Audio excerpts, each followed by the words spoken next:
For those of you that are curious about what has happened with Quentin Tarantino and the Hateful Eight, I'm going to give you a little bit of a play-by-play of everything that's gone down. So a couple months ago, Quentin Tarantino wrote a draft of a Western called The Hateful Eight. It was a first draft. He was really proud of it, but it was still at the really early stages. He was really excited about it though, so he sent it to 6 people. He sent it to Reginald Hadlin, who was the producer of Django Unchained. He sent it to Tim Roth, Bruce Dern, Michael Madsen, and 2 other people. Relatively overnight, the script got leaked inside of Hollywood. It wasn't yet on the internet. It wasn't yet in the public consumption.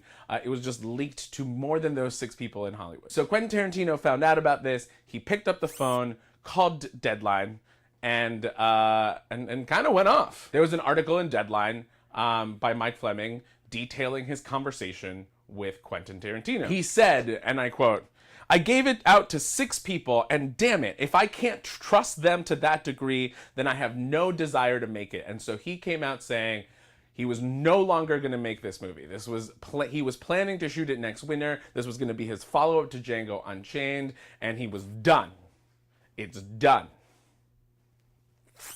A couple of people were a bit confused because Kill Bill, Django Unchained, and Inglourious Basterds were all leaked. All the scripts for those were all leaked 6 months before the movies went into production. They got passed around. He knew about them, and he wasn't angry about those. He even said in his conversation with Mike Fleming, and he was quoted as saying this, "I do like the fact that everyone eventually posts it, gets it, reviews it on the internet. Frankly, I wouldn't want it any other way. I like the fact that people like my shit and they go out of their way to get it.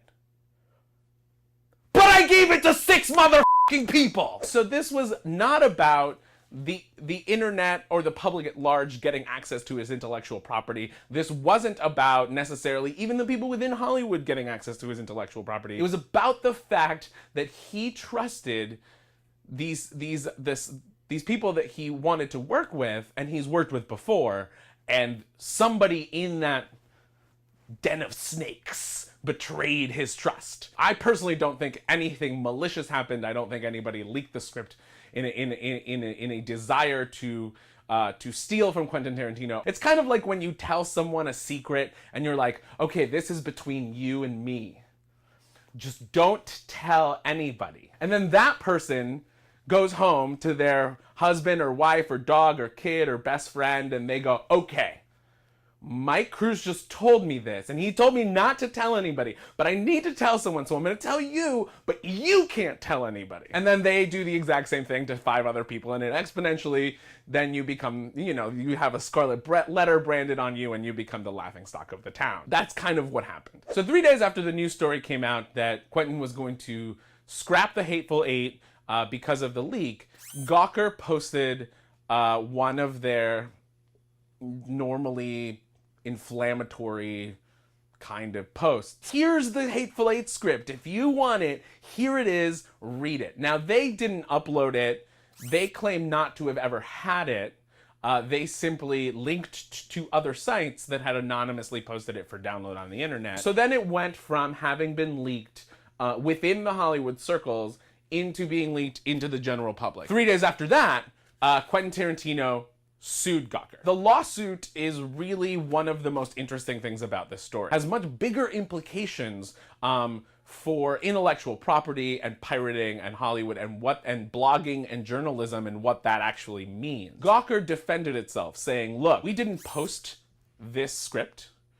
We simply linked out to people who had posted it. We don't have a copy. We never even obtained it. And we didn't even really turn it into a story. We're reporting on a story that already happened. The person who turned this into a story is Quentin Tarantino. He chose to call a reporter. He chose to make it a story. He chose to tell every single news outlet that he was angry at these 6 people and that this script had been leaked. He chose to make it the must-read script of the year because of what happened. Quentin says, I was trying to make a point. I was trying to make a point specifically about the climate of Hollywood and the fact that that you can't trust anybody. Gawker, though, says the point of a script is to create a film, not to not be read.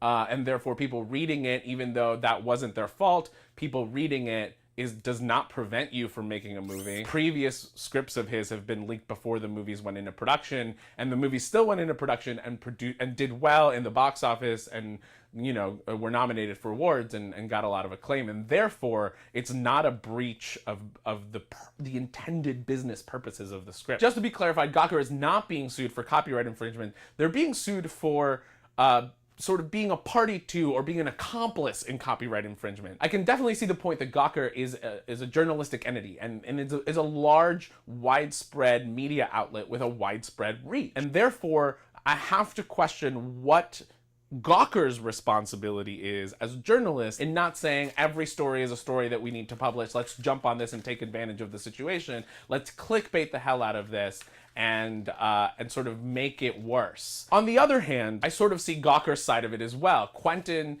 arguably made it into a story himself. To argue theoretically that it's Gawker's fault that people found the scripts that were posted online is purely that. It's purely speculation. Just because you Googled where to find the Hateful Eight script or read the Hateful Eight script or Hateful Eight script PDF doesn't make Google implicitly culpable of it existing on the internet. It's a complicated situation, and the lawsuit is going to have real serious and interesting implications for the future of journalism on the internet and the future of blog generated news. At the end of the day, this week it turns out that Jeff Snyder from The Wrap has tweeted that Quentin Tarantino reached out to Samuel L. Jackson with the script for The Hateful Eight, and that he's calmed down and is ready to take the project on again. Hopefully, fingers crossed, it's actually still getting made. And here's why. Back in November, Quentin Tarantino went on Jay Leno, back when Jay Leno was still a thing, and he talked a lot about how much he loved Westerns and how Django Unchained was his way of teaching himself how to make a Western. And if he could make Django Unchained without actually knowing how to do it, now that he knew how to do it, now he wanted to tackle a real Western and do it in the right way. So much so that the first line of The Hateful Eight is a breathtaking 70mm filmed, as the whole movie is filmed in, snow-covered mountain range. The next few lines reference John Ford's Stagecoach and The Searchers in all capitals. Kevin Sullivan at MTV.com put it best, right? Where he said that Quentin Tarantino doesn't owe this movie to his fans. A lot of fans have been saying that they're angry with him because the script got leaked and he's screwing them over for a Hollywood mistake. I don't think he owes the movie to his fans, but I think he owes it to himself because, one, if this is the first draft, not that I've read it, I did read it, but anyway, one, because if this is the first draft, it's incredible, and I would be thrilled to see where it goes as it develops and it turns into an actual film. Two, because no one has ever been more excited about a movie publicly than how much Quentin Tarantino was excited about creating this Western. I feel like him and everyone involved wants to see this movie get made. And so, Quentin Tarantino, make this movie. In the meantime, let me know what you think in the comments about whether or not Quentin Tarantino is right, whether you think Gawker Media did or did not do the right thing, or at least doesn't deserve to get sued. What if you want to see this movie, if you've read it, what's going on? Remember to subscribe to CineFix for more movie news, and I have to pin something to the board. It's really good, that stupid script. Yeah.